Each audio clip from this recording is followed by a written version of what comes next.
Welcome to the Wellness on Tap podcast with your host, Dr. Debs Eastwood. Yay, love it. Love it. And your business, health, weight, relationship with food, can do that online mostly? I do it almost exclusively online. So you know that I'm in the room quite a lot. Yeah. Meeting people, like-minded people, networking, sharing, learning all the time. But the main aspect of my business is all conducted online. So it's just perfect. It means that I can reach clients all over the world. And it means that I can travel wherever I want to travel, where I can be wherever I want to be and still do what I need to do. Which is wonderful. Which is wonderful. I'm looking forward to getting to a similar stage, like moving out of anaesthetics, moving into initially me giving the intravenous infusions to get various centres around the UK, primarily established. But then I want to move up a tier and have somebody underneath me who can do the exchanging time for money, the physical practicalities of it. Need to be there in person. So that I can then move away from having to be there in person. Running the business, but from wherever it takes you. Exactly. Yeah, that's it. That's the magic of it. Yeah. And I guess from what you were just saying, Italy would be one of the first places. Oh, absolutely. I mean, I have a passion for travel altogether. But I also, with a bit of an ADHD brain, it occurred to me that I don't really want to just go somewhere and live. I haven't really got ambitions to live in Italy. Mm-hmm. It's about traveling. It's about being free to move, to roam, to see new things, to be in new places constantly. That's that kind of brain. I love new experiences. Stimulation, yeah. So for years I did think, because I go to Kefalonia almost every year, because it's just so beautiful. And I've got a kind of base there that is so good. It's rude not to. And I did think, maybe I need to buy a property in Kefalonia one day. And then I started feeling stifled by that idea. And I thought, I know what this is telling me. Kefalonia is the most beautiful place I've ever found. And I could absolutely keep going back there every year. But when I do that, it stops me going to other new places. And so I'm getting itchy feet again. Kefalonia, beautiful. I will keep coming back to it my whole life. But I also want that freedom to explore new places. So I think for me, it's France, it's Italy, it's different Greek islands. Maybe when things are calmer, the States, so many wonderful places I'd like to explore in the States. Yeah. Places like New Zealand, there's so many places that I want to not just go to, but take the family to. Yeah. Oh, I loved New Zealand. I spent a month there. Yeah. In my 20s. Just me, took off, rucksack on my back, because I was staying with my family in Sydney, and just thought, well, relatively speaking, it's next door. So to pinch your expression, it would be rude not to. And so I just got on the plane and landed late at night with nowhere to stay and nothing like that, but it didn't matter. Wow. Because New Zealand, whether it is still now or not, I don't know, was known for its backpacking lodges. Yeah. And I just said to one of the staff in the airport as I was walking towards the exit, I said, how do I get hold of somebody to get one of these backpacking lodges overnight? He says, go out the door and turn right. So that's what I did. And there they were, half a dozen, waiting for people coming through. Well, you and I had a very similar experience then, because when I was 28, I did that. I spent a month backpacking in New Zealand. I didn't arrive with nowhere to stay. I had it all planned out. I got the Kiwi Experience bus. And although I didn't know what to expect with that, they were a little bit younger than me. They're all sort of, gap year kids. But it was a bit of fun. But to spend that time going around seeing some of the most beautiful landscapes, beautiful coastal scenes, mountain scenes. And I removed myself from the crowd and I did a little bit of solo travel reflections in the beautiful lake, dipping in the cold, freezing cold water in a high up lake with snow on the mountains. Yeah. Those kinds of experiences. And you go around the corner of the mountain and it's desert on the other side. You're like, hang on a minute. It was lush and green and freezing cold over there and there's a desert there. Yeah, the And variety. I could probably walk that in 10 minutes. Yeah. That's insane. And there's parts of it that look like Wales. It's just magical. Yeah. So, there's definitely on the list of places I want to revisit. The Grand Canyon. And motorhome feels like something that would really facilitate that. I would have to agree, my dear. Hotels don't really do it for me. No. Good weather, camping, love it, in a tent. But I think a motorhome gives you that freedom to do the distance and city, countryside. Yeah, so I think Europe, here we come to start with. I love it. Yeah. I love it. So tell me a little more then about the business that you will be running online from your motorhome. So the business that I run is, I call myself a health transformation and food relationship coach. And it all started with me about 5.5 years ago, looking for a solution to release some weight. I was late 40s and I had been struggling with my weight for decades, since I was a teenager. And back then, the only thing that we knew was, calorie counting, low fat, this diet, that diet. So you name it, I tried it in an attempt to lose some weight. Looking back, not that I really needed to, but I felt that I needed to because I was perhaps the largest in my class. Right. Or not very sporty. Or feeling a little bit, like I really need to get down into the next size jeans. So I think it started with probably a false idea that I was overweight, a suggestion given to me as a kid.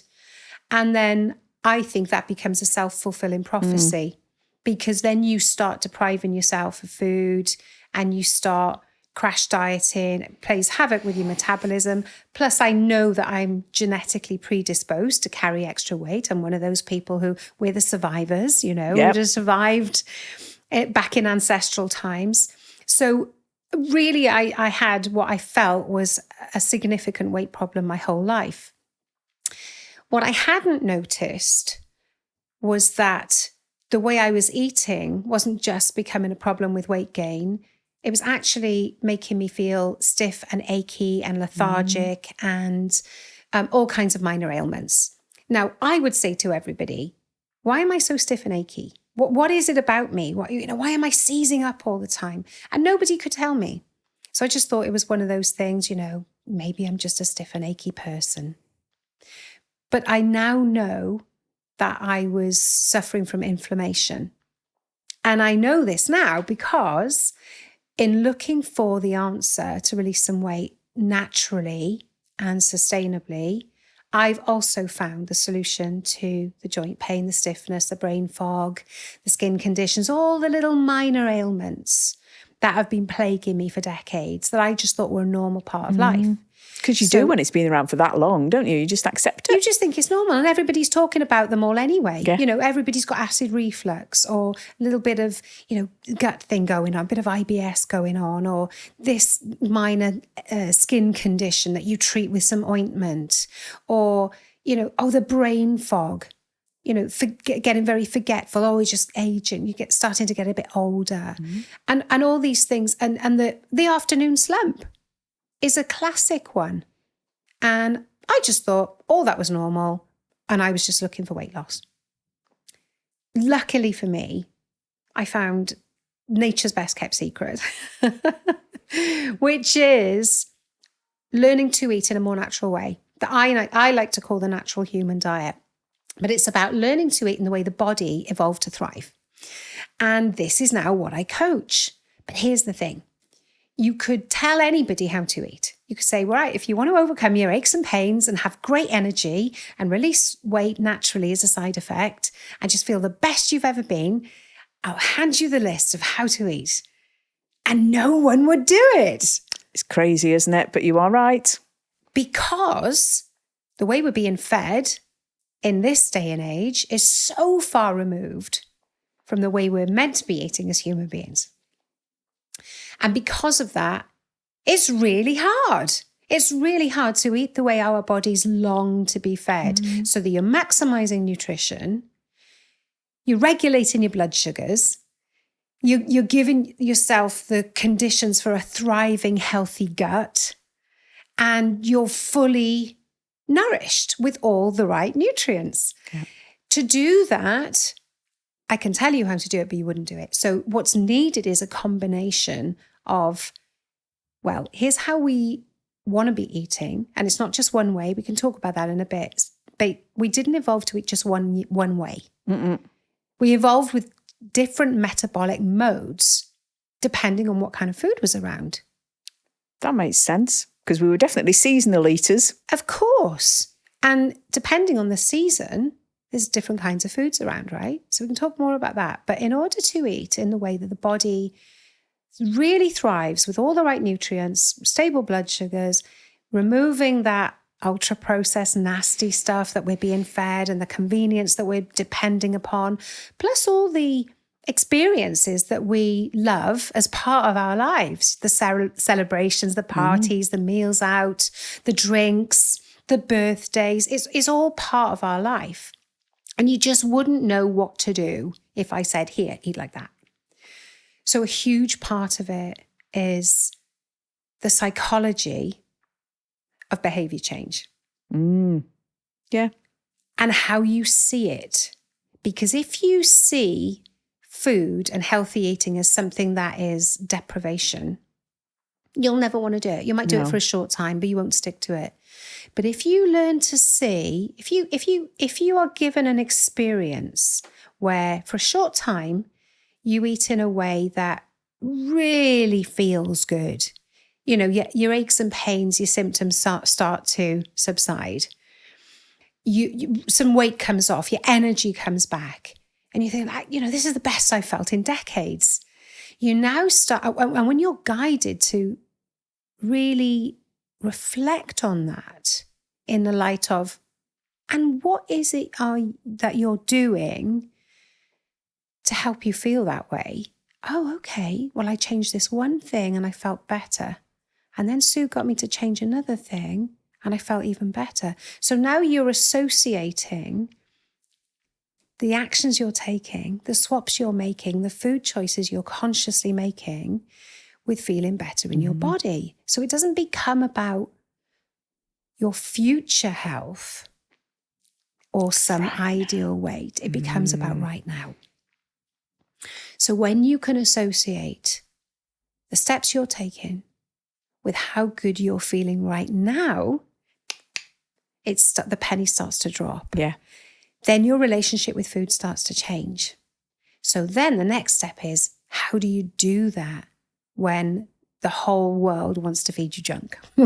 Precisely. How do you balance that?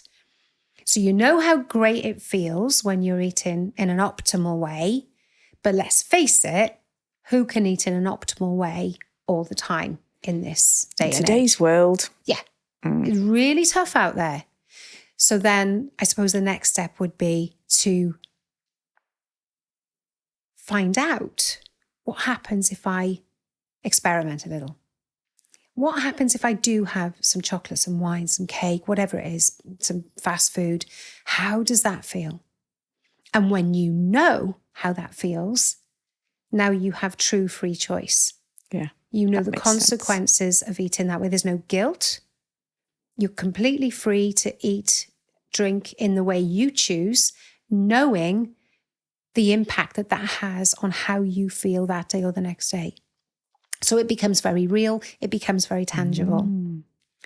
And essentially, that's what I coach. I have a question. Are there any foods, and I'm not talking about processed food here because that's obviously bad for us. We all know that.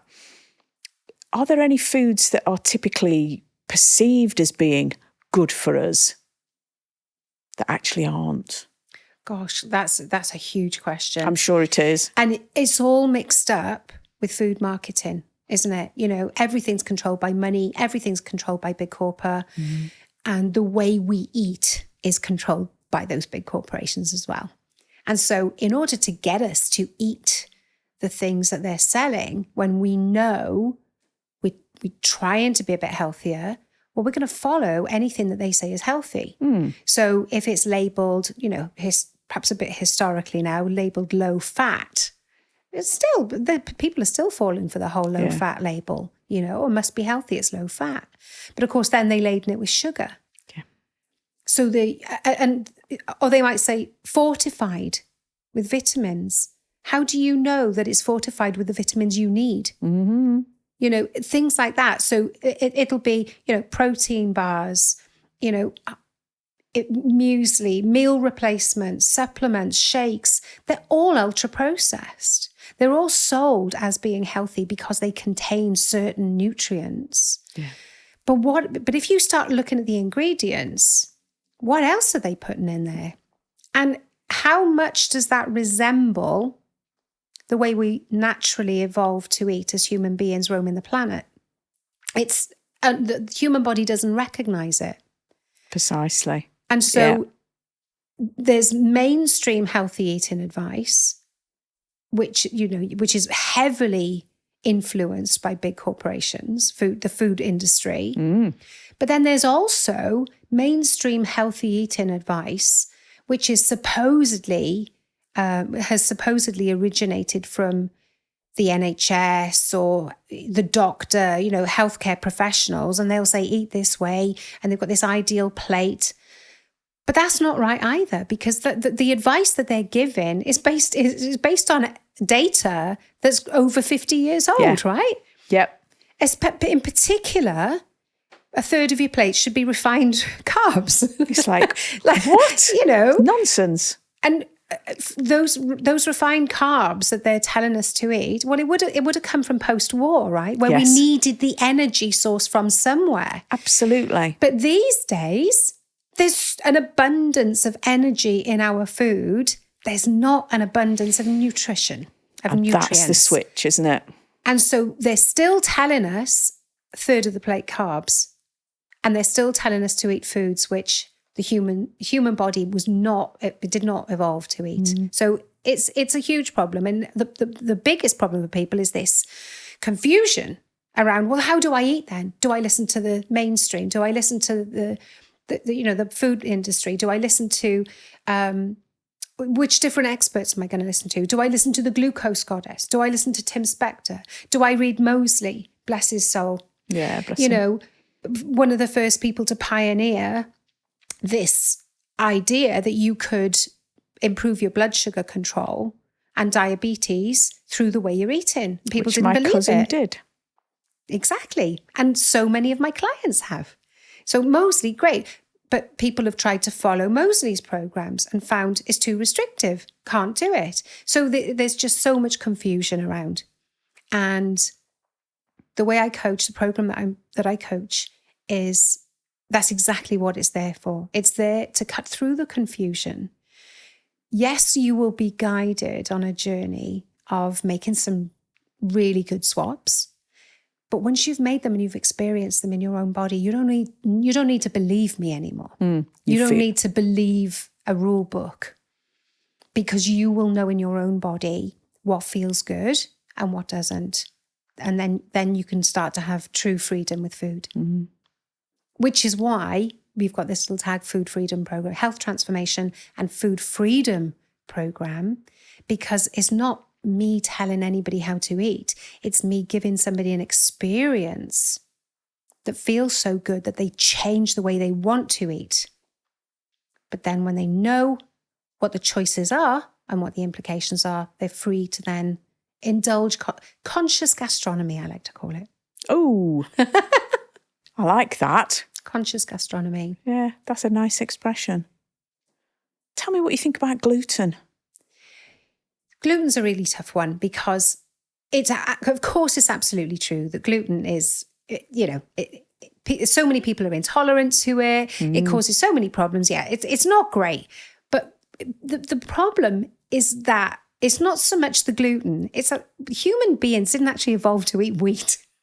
That is totally Human true. beings have not evolved to eat wheat. How long have we actually been eating wheat and similar grains as a significant part of our diet? Again, the bulk of it is post-war, but I guess it started before that. It started certainly more and more and more in recent centuries. But that agriculture goes back 12 to 14,000 years. Mm-hmm. Now, the human body has been evolving for hundreds of thousands, millions of years. So if you look at the time frame whereby we've been eating foods like wheat, and particularly the very modern grains, modern versions of wheat, out of the whole of human evolution, it probably looks like the nail on my finger. Yeah. So whilst some of us have begun to tolerate foods like wheat, it's not one of the requirements for human beings to thrive. No. And so an even bigger problem than intolerance is taking the place of more nutritious foods. Yeah. So people with a gluten intolerance really know it. A lot of people who are intolerant don't know it. And so there are lots of symptoms and side effects of eating wheat that people aren't aware of. Inflammation is a huge one. And people aren't aware. Like me back then, just 6 years ago, getting tight rings, getting stiff joints, achy hips, puffy ankles, not knowing that was triggered by foods like sugar, wheat, and some processed foods as well, things like, the unhealthy oils. But the biggest problem is that people aren't aware. That is very true. And the big corporations want to keep us like that. Exactly. Because it puts money in their pockets. And my theory is that if they keep us ill, it keeps us going to the doctors, which keeps Big Pharma in business as well. And it's just this huge loop where we are completely controlled. Yeah. Now, and that makes me so angry. Where do you start? So, although I went into this wanting to release some weight, and I did, it was a couple of dress sizes. And for me, it was life-changing because of the whole identity piece. Releasing a couple of dress sizes meant that I now look in the mirror and I feel like me again. Wonderful. And that's life-changing. Yeah. But that's a side effect. The more important piece is that I didn't know that I wasn't well. And when I look back now, I can see that I was showing signs of developing type 2 diabetes. Wow. And I can see it. I can see that I was suffering some metabolic ill health. The afternoon slump being one. Skin tags is another giveaway. There are a few other signs that you can look for about, for poor metabolic health.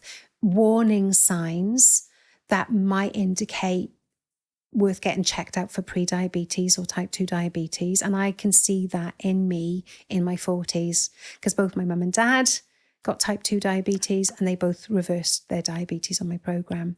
Wonderful. Along with many, many other clients as well now. So the health piece for me became so much more significant than the weight release.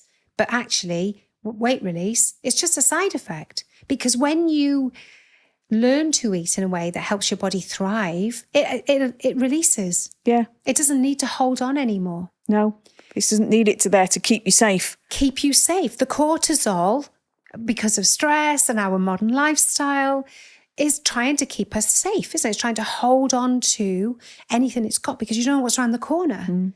But when you're eating in a way that allows the body to be at ease, to thrive in a fully nourished environment, also you need to learn to tackle the stress, improve sleep. But actually, there's another thing that improves. When you eat in better, sleep improves. Yeah. So I know a lot of people will say, I need to sort out my sleep and then I can tackle these other lifestyle factors. Other way around. Absolutely. So often it's the other way around. So often the way we are eating, or I like to say the way we're being fed, is keeping our heart rate high at bedtime. So it's hard to drop off. And if we do drop off, perhaps with the help of a bit of alcohol, we drop off, but then the body's still processing the carbs, the alcohol. It wakes us up at 3 o'clock in the morning. And we think, oh, it's just perimenopause. But it's to do with heart rate, metabolism. Yes, of course, it's to do with hormones as well. Yeah. But so many people don't realize how much they can improve their sleep when they learn how to regulate things like refined carbs, sugars, caffeine, and anything else that might trigger symptoms in them. So sleep is another thing. Yeah. I think the top thing that so many people don't realize is energy. I mean, we can talk about symptoms, joint pain, stiffness, brain fog, and all the rest that I've mentioned. And we can talk about weight, which releases as a side effect. But the big one is that energy. And we live in a state where we're deprived of sleep, we're deprived of nutrition, and our energy is really, really low. Unsurprisingly. We're overworked, we're stressed, and we're exhausted. And I think out of the 300 people who I've coached so far, the vast majority come to me saying they wish they had more energy. Yeah. And that is actually probably the top thing that improves. Some people will say, this is how, this is eased. I released the weight. This joint pain is gone. But the best thing, I've now got the energy to live my life, to do the things that I want to do, the simple things. The energy to be able to play with the grandkids. Yes. The energy where when you close the laptop after a hard day at work, you've still got a bit of energy to go and do something that you like to do of an evening. Which fulfills your mental health and your soul simultaneously, doesn't it? Exactly. Those nourishing activities, taking up a class, it might be a dance class, it might be just going swimming, it might just be just going out for a walk. But how many of us are so exhausted when we finally close the lid that all we want to do is slump? Yeah. Because the body is saying rest. You're exhausted, you're undernourished, you haven't slept enough. So when you get, and it can happen so easily. It doesn't have to be purist, and it doesn't have to be particularly strict to see the benefits. So with a few small swaps, should we say, few lifestyle factors like getting properly hydrated, this is key. So many people are feeling exhausted because they are dehydrated. That's true. I mean, is the one food swap that's right at the top of your list for popularity? In terms of popularity, yes. But I think the way I would rather put it is what comes first? What should come first? So the program that I coach is designed so that the first changes you make feel very, very easy. Because if we got you switching everything out and going to all natural overnight, it just wouldn't be sustainable. The first changes that we make are, easy things like adding in water, and you immediately see the benefits. Like, oh, all I did was drank an extra couple of glasses of water a day and I feel so much better. So when you feel better and you are empowered because you've made some good choices, you are then ready for the next step. Yeah. And the next step would be, it's not so much a swap, but it's an adding in. And it always starts by adding in. So perhaps the first step food-wise isn't swap something out. It's swap something in, put something good in. And that would be extra, probably protein. Starts with adding in good sources of protein. And if you're somebody that eats meat, fish and eggs, get them in. If you're somebody that prefers not to eat meat, fish and eggs, maybe you're vegetarian, maybe you're vegan, find the protein sources that work for you. It can be harder for our vegetarians and vegans, so they need to pay close attention to how they get a wide enough variety of proteins. Yeah. But adding in proteins, vegetables, fruit, you know, where a lot of us are depending on sweet foods like chocolate or cakes and pastries, those kinds of things, you know, adding in a lot of fruit to start with can really help satisfy that sweet craving, but in a healthier way. Yeah. It's not necessarily, you know, a lot of fruit's not necessarily the be all and end all. It's not necessarily the end point, but it's a really great starting point. So rather than there being one top popular swap, it's what easy, convenient, nutritious foods can you add in to start putting the nutrition back so that you're less dependent on the junkier stuff. That would probably be my top tip. Yeah, and that makes so much sense, especially if somebody's coming into your program. And I'm not suggesting by any way that everybody comes in thinking like this, but if somebody is coming in thinking that they do want to drop some weight, the way society is and has been for decades is, right, well, you've got to restrict down what you eat.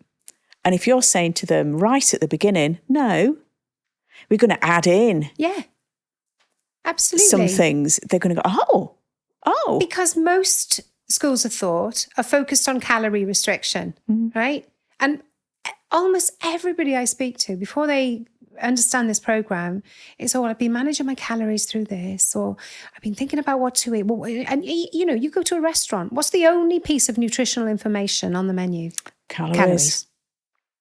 Yep. There's no information about how much protein is in it, or whether there's sugar in it, or whether there are ultra-processed ingredients in it, but it's got calories. We are taught to be obsessed by calories. And yet it's missing that, you know, that's just like 5% of the story. It's missing the whole story on nutrients and inflammatory ingredients, which is much more important than the calories. You know, you can lose weight by restricting calories, but it's going to be very short-lived because ultimately the body will fight back, because that's how we evolved. If there was a period of time where food wasn't in abundance and our calorie intake dropped, the signal, the hormones in the body, the hunger hormones and the whole, go and find food. Yes. So those of us who've suffered decades on calorie restricted diets know this only too well, right? You end up binging on chocolate and crisps and going, oh, sod it. I can't stick to this damn diet. Because it's just too hard. Yeah. It doesn't work. In theory, it should work if all you're interested in is releasing weight.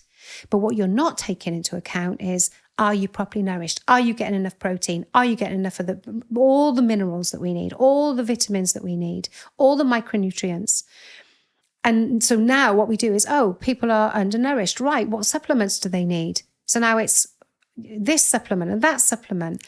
And yet, to a great extent, not necessarily 100%, but to a great extent, if we all started eating more packing it in, more of the proteins and the vegetables and the fruit, our bodies would then be calmer because we're starting to meet all the nutritional requirements.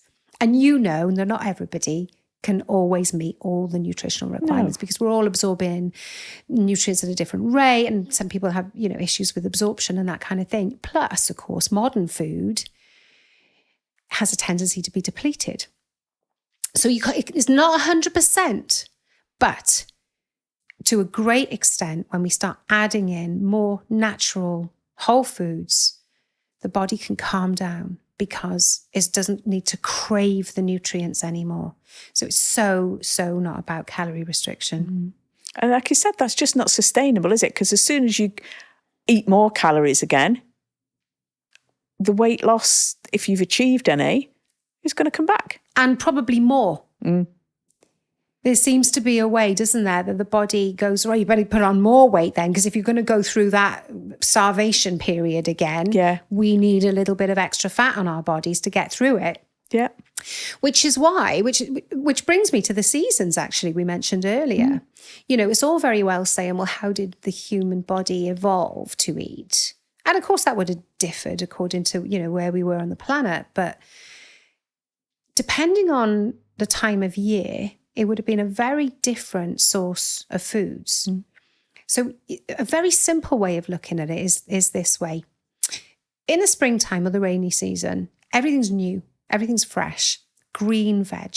We would have evolved to eat a lot of green veg as we were going around the gathering stage, the vegetables, springtime, and then there would have been sources of animal protein. Okay, so, you know, maybe some fish, depending on where we were, maybe some small birds, proteins, and maybe every now and again, a hunting catch, some wild meat, those kinds of things. So the way we would have eaten in spring was relatively low in sugars. And yet when you have a look at the opposing season, autumn, where the sun has been out all season, and the energy in our foods is now denser. So sugars have started to form in our foods. So that might be fruit, and it might be root vegetables, carbohydrates. That's a very different season from spring. And most people don't realize that there are actually two completely different fuel sources. So the natural fuel source in our end of season, autumn, was carbohydrates. Why did humans evolve, survive and thrive? Because those carbohydrates tell your body to store fat. You know, insulin, carbohydrates trigger insulin. Insulin stores the fat on your body, right? Survive a harsh winter. That's how it's supposed to work. Yes. But in our modern age, we're all living in this perpetual dirty autumn with all its refined carbohydrates piling on fat, some of us more than others, depending on our genetics. Yeah. But we're never compensating that. Whereas in nature, and going back to ancestral times, we would have then suffered a winter of perhaps very little food at all, used up the fat on our bodies because we were in a period of fasting. Then we would have come through to the springtime where everything was fresh again, and you got the greens, the leafy, and the proteins. Yeah. So you would have switched naturally away from the glucose and carbohydrate burning metabolism into a fat burning metabolism. Yep. Thriving on the still green veg, if it was available, and the proteins and the fats that naturally went along with those proteins. So what that does for the human body is you start producing ketones, which give you energy and feed the brain. So more alertness, more focus, more motivation, more get up and go. Full of the joys of spring, right? There it goes. That's the expression. So we've got these two opposing seasons, and most people, and certainly the Food Corporation, don't teach us this. But if you look at how the human body has these two different metabolic modes, we're either in fat burning, where proteins and green veg is great, and all the fats that come with that, or we're in carbohydrate burning. And the problem that we have is very few of us have ever experienced the energy and the vitality that comes when you're living and eating in a spring-like way. Yeah, that makes perfect sense to me. I can see that. Yeah, makes sense. So when I'm coaching people through this program, it's a series of steps to, first of all, get them to experience that spring energy, which is very healing, very energizing. The other thing that it does, which is quite magical, is it turns off sugar cravings, turns off the craving for carbs. That's massive. Because if you think about it, if we were going through a season where there was no carbs, no sugars, and we had that perpetual sugar craving, we'd be losing energy to no avail. We'd be wasting energy looking for sugars. And it'd send us nuts. It'd send us nuts. We'd spend all our time looking for the fruit, looking for the honey, looking for the root veg, not finding it. It doesn't make any sense. So what happens, and anyone who's ever experienced it, it turns off the cravings for carbs and sugars. And so you're now free from that food noise. That's what food noise is, basically. Is that craving for the next cake or I'd agree with sweet treat that. or savoury treat, but it might be toast or crisps or something. But it tends, generally speaking, it's carbs. It might be some cravings for salts and certainly cravings for meat if you haven't had a lot of that. But in a nutshell, the spring energy has that side effect of dialing down the food noise, and that for so many people can be completely life-changing because some of us are constantly thinking about food, thinking about snacks, struggling, battling with our food relationship because of everything that's out there. Yeah. You've only got to pop into the next establishment that's open, petrol station, supermarket, corner shop, coffee shop, carbs, sugars everywhere. Yeah. And it's tough. It is. There's no variety out there. There is nothing else unless you're going to take something home and cook it. Or eat it raw, but it's limited. It's really hard to know how to eat in that spring-like way when you're out and about. So then there's some skill involved. And that is, another aspect of what I coach. It's right. So we've established that living and eating in this spring-like way, not the whole time. There's a place for the fruit and the carbs, but it has so many benefits that it's a really great place to be. Particularly if you want that mental focus, concentration, performance, energy, motivation. It's particularly good for people who are struggling with their mood. Particularly good because it can actually help regulate moods. That's powerful. Yeah, it really is. So many people that I've coached have said that spring energy gives them, it helps, some people have said it even helps lift them from a depression. And of course, we know these days how linked mental well-being is with gut health, don't we? You can't separate the two. Exactly. So we've got gut health is so important for our whole health, but also our mental health. Yeah. But also, if you think about it, one of the main things that causes mood swings is erratic blood sugars. If you're eating in a spring-like way, you don't get the erratic blood sugars. It's consistent. So that has a knock-on effect of keeping us in a positive, upbeat, calm, regulated mood. Yes. So that's, there's a few different physiological reasons for it. And also being properly nourished. Because, of course, a lot of our mental well-being issues can be traced back to missing nutrients from the diet as well, can't they? So there's a few different things going on there, which all point to help us understand why eating in this spring-like way can be really beneficial on a mental well-being level as well. Yeah. And organic foods? So this organic's an interesting one, isn't it? Because you've got the first thing that people think about is the expense of organic foods. So what I hear a lot is, I can't afford to eat organic, therefore I may as well not bother. I think what comes first before you even think about organic is getting plenty of good natural whole foods. So start with the ones you can afford. Yeah. Let's get the veg, the fruit, the proteins. Now, if you are fortunate enough to be able to afford higher quality food, then absolutely prioritize it. Yeah. Because what we now know about modern foods is that they're high in pesticides, right? Just one of the things they're high in is pesticides. Yeah. And that's never been a food. Exactly. And so, you've only got to read ultra-processed people or, look at any of Tim Spector's work to know that pesticides are a huge problem for us on our health. So, but that's like the advanced version. The basic version is eat more veg, eat more protein. Yeah. Forget organic, Just eat more of that where you can, what you can afford to get.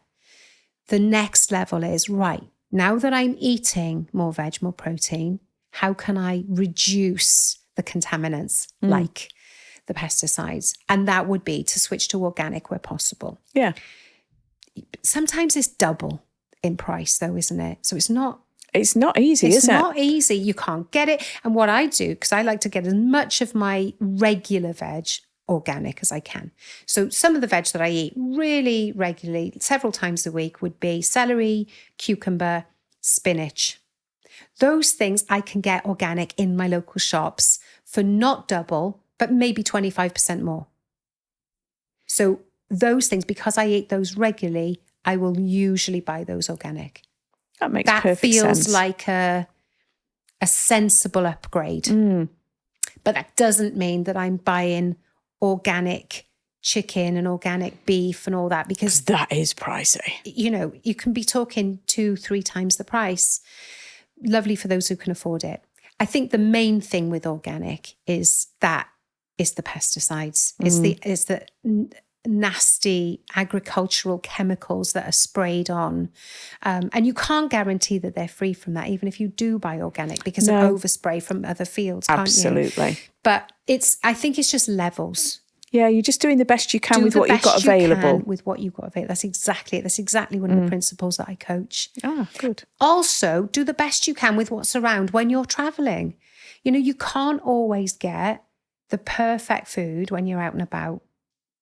And who wants to completely change their lifestyle and live like a hermit and never go anywhere and, be at home the whole time because that's where you can be 100% in control of your food? I don't want to live like that. No. So it's finding that balance, doing the best you can with where you are. Yeah. And that is a much easier adjustment to make to your life that requires the education and the guidance. But once you know it, then it really is your choice, isn't it? Then it becomes your choice. And then you can get savvy. So when you travel, you can learn new skills. I always carry my lunch with me to an airport. I'll bring some chicken thigh, roasted veg, something like that. Something that's easy to eat with a disposable fork. Yeah. I'll put it in a disposable container. I'll take it through security. People don't often realize you can take your lunch through security. Maybe that depends on where you fly into, but I've always managed to get mine through. The other side then, I will eat my lunch. I will get rid of the container. These are the things that I would normally reuse, but every now and again, to have something disposable with you that you can just chuck makes it a bit easier. Yeah. So now I've had my lunch, I've had my protein and my veg. Now I'm not dependent on finding a sandwich or a burger at the airport. So there are little upgrades that you can do, but it takes quite a bit of knowledge, quite a bit of training. So half of what I do is about the psychology around wanting to eat in an upgraded way. A lot of it is about the natural human diet and what it is that we're meant to be eating and what serves you. But then the other half of it is how do we do this when we're busy, when we've got fussy families, when not everybody likes things like sardines, and I don't particularly like seafood. But it's a great natural food. I don't really like seafood. No, we've all got different tastes. We've all got different tastes. Some people, I've started to get used to sardines because I knew that I needed to increase my omega-3s. And I thought, well, I could take an omega-3 supplement, or I could start eating sardines and salmon at least twice a week. So that's what I did. Yeah. And so now I'm okay with sardines. I don't particularly love them, but I'm choosing to prioritize nutrition over what I fancy, because that's important to me now. So it's changed the whole way I look at it. Yeah. But once you know how you want to eat in an ideal world, then it's learning the techniques to make it doable, to make it manageable given your lifestyle. So it's about learning new skills with food prep, storage, carrying food. Skills that mean that you don't have to take hours and hours to prep a meal. I always say, number one, don't cook when you're hungry. Oh, yeah. Don't Right? shop when you're hungry. Don't shop when you're hungry is a very common one, isn't it? And it's a good rule. Don't cook when you're hungry. You're desperately hungry. You want to eat, not cook. Now, it's different when you're in spring, because when you're in spring, that hunger isn't so urgent. When you're hungry and you're eating in that spring-like way, it's like, oh, I'm going to be hungry in the next couple of hours. Yeah, I've got time to cook a meal. Great. But most of us, when we're hungry, we need to eat now. So I often say, you cook in advance and you don't cook every day. So you're learning to batch cook.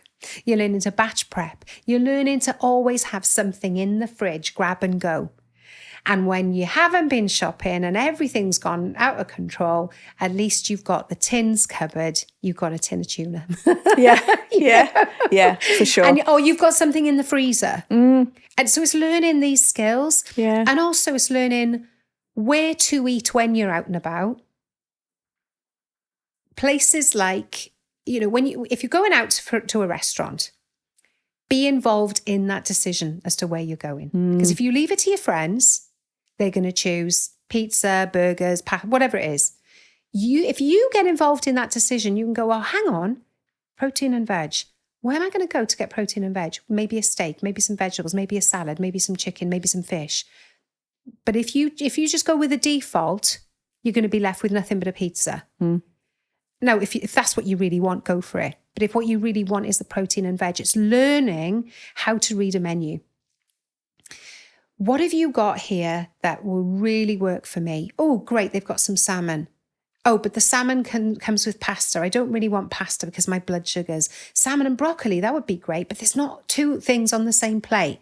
Right, but that's okay because this restaurant that I've just chosen has a chef. And I know that I can say, can you ask the chef if I can have the broccoli from that meal and the salmon from that meal and make a nice new plate? Oh, yeah, lovely. You can't do that in a chain.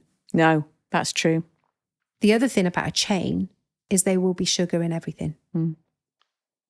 So these are some of the skills that we need to learn. Absolutely.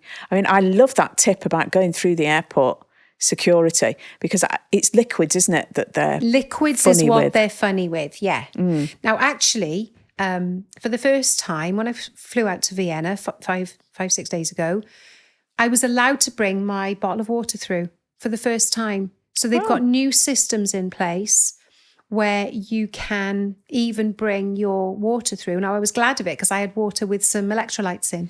I was glad that I didn't have to tip it all away. Yes. Coming back, I did have to tip it away. So it's changing. But essentially, if you want to bring your lunch through so that you're not reliant on whatever food they serve or non-food on the airplane, bring your lunch with you. Yeah, and you can always put an apple in your bag. Yeah.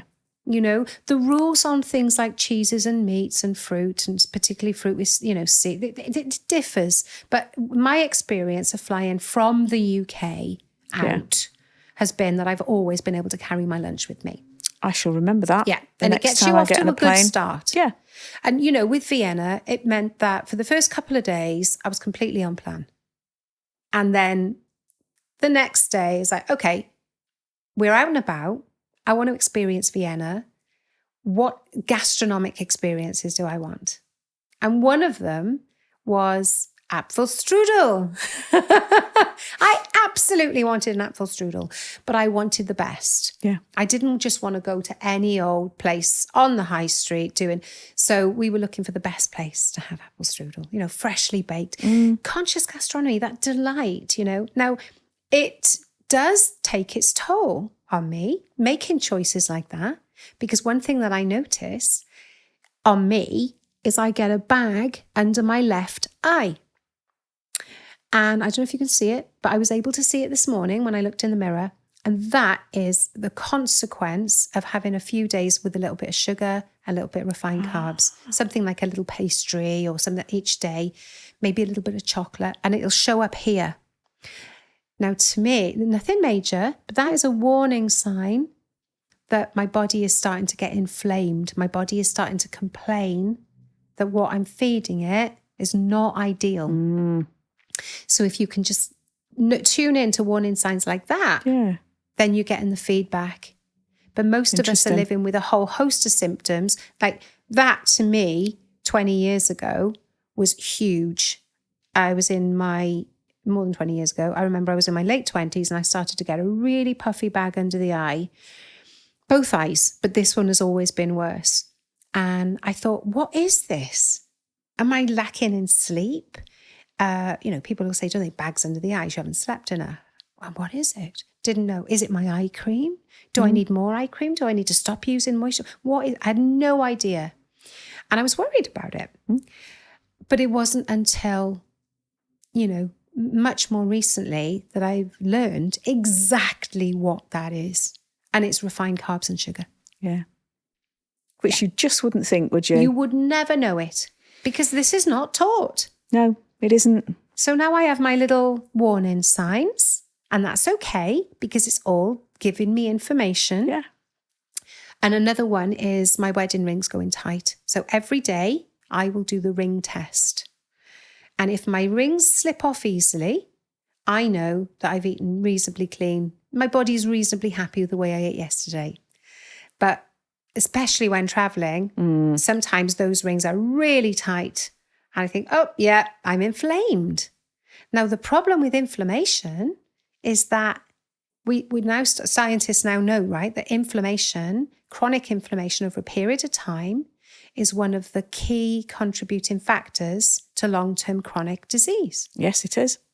So if you can get a little warning sign like tight rings, puffy eyes, and particularly for a lot of women, perimenopausal, postmenopausal, joint stiffness, stiff achy joints, aching wrists, achy neck, shoulders getting stiff, knees, hips. That's warning signs of chronic inflammation. I can see that makes perfect sense. Yeah. Yeah. It's very rarely the osteoarthritis. And if it is, that's bone on bone. Yeah. That's a different thing. Yeah. But by far the most common thing that I see when women come to me wanting more energy, they want to relieve their joint pain and stiffness. It's easily improved when we start to add in the good stuff and pay attention to the things that trigger inflammation. Joint pain eases dramatically. I just can't understand why more people aren't teaching this stuff because I see it every single day. It's crazy, isn't it? That's another reform that needs to happen. Yeah. We need to reform big pharma. We need to reform clinical medicine. Food and education. We need to reform food education. Yeah.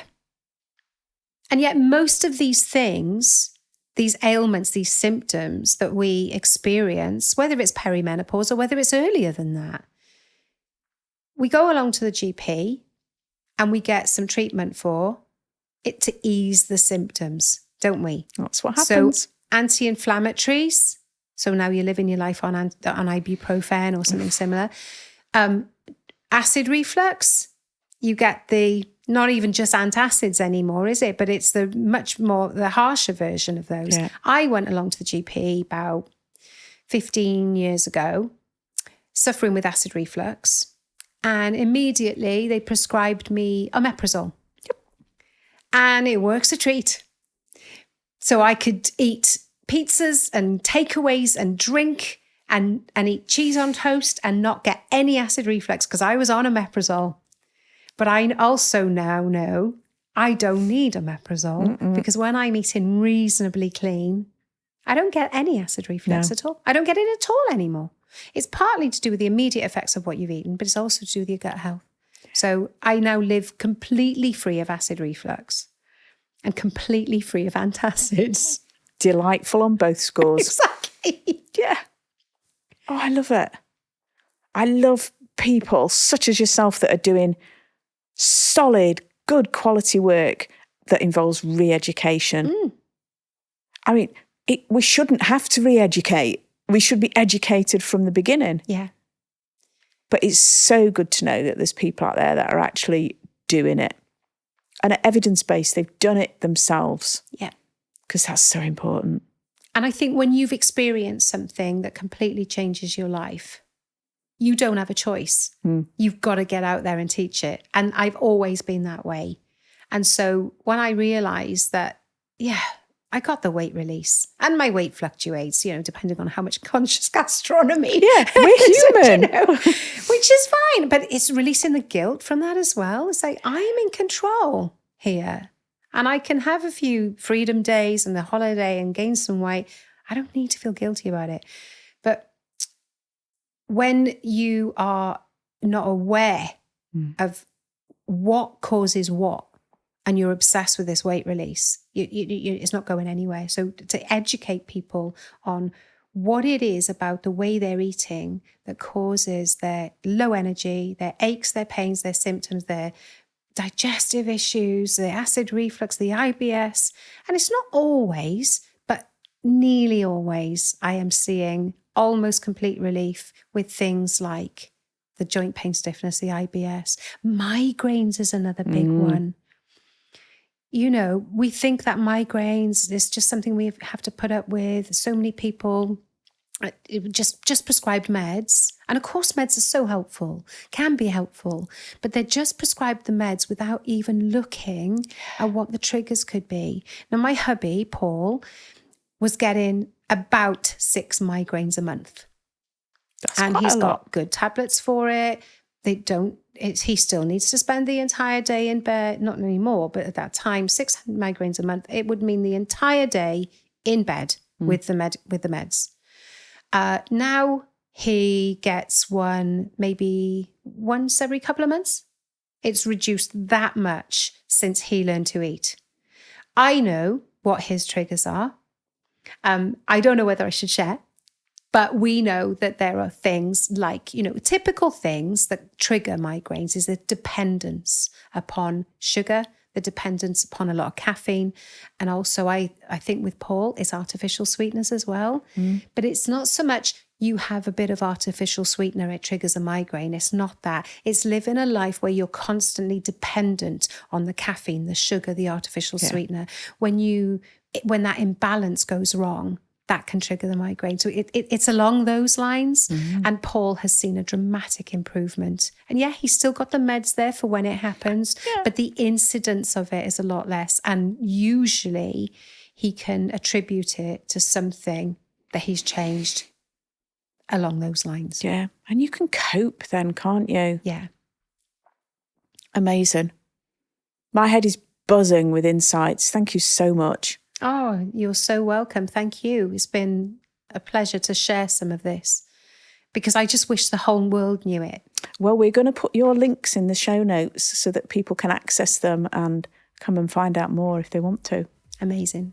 Which you all should, by the way. Thank you, darling. Thank you, Debs.